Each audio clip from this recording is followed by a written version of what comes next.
நாளைக்கு திருவாதிரை வரப்போகுதுங்க. அடுத்து 2 நாள்ல பொங்கல் வந்துடும். அதனால் வீடெல்லாம் க்ளீன் பண்ணிவிட்டு வாசலுக்கு இந்த டைம் சாணி போட்டு வலிச்சு விட்டுறலான்னு சொல்லிட்டு களத்தில் இறங்கிட்டேங்க. சாணி ஊர்லேருந்தே கொண்டு வந்தாச்சு. சாணி பவுடர் யூஸ் பண்ணாமல் மஞ்சத்தூள் தான் யூஸ் பண்ணிக்கிறேன். ஏன்னா தம்பி வெளியவே தான் விளையாடுவான்.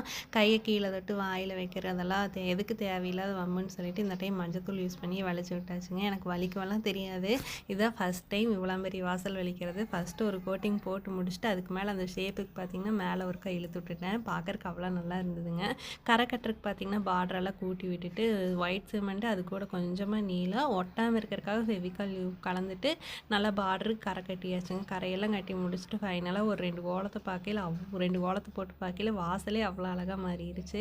மெயின் கேட்டுக்கு பார்த்திங்கன்னா சாணி ஓட்டணும்னா சீக்கிரம் போயிடும்னு சொல்லிட்டு அதுக்கு சாணி கலரில் பெயிண்ட்டு வாங்கி ஃபுல்லாக அடிச்சு விட்டாச்சுங்க. ஃபைனலாக பார்க்குறப்ப ரொம்பவே அழகாக இருந்தது. நீங்களாம் வீடு சுத்தம் பண்ணிட்டீங்களான்னு மறக்காமல் கமெண்ட் பண்ணுங்கள். உங்களுக்கு இந்த வீடியோ பிடிச்சுன்னா வீடியோக்கு ஒரு லைக் பண்ணிவிட்டு சேனலுக்கு சப்ஸ்கிரைப் பண்ணிடுங்க. நாளைக்கு இன்னொரு வீடியோவில் பார்க்கலாம். பாய்.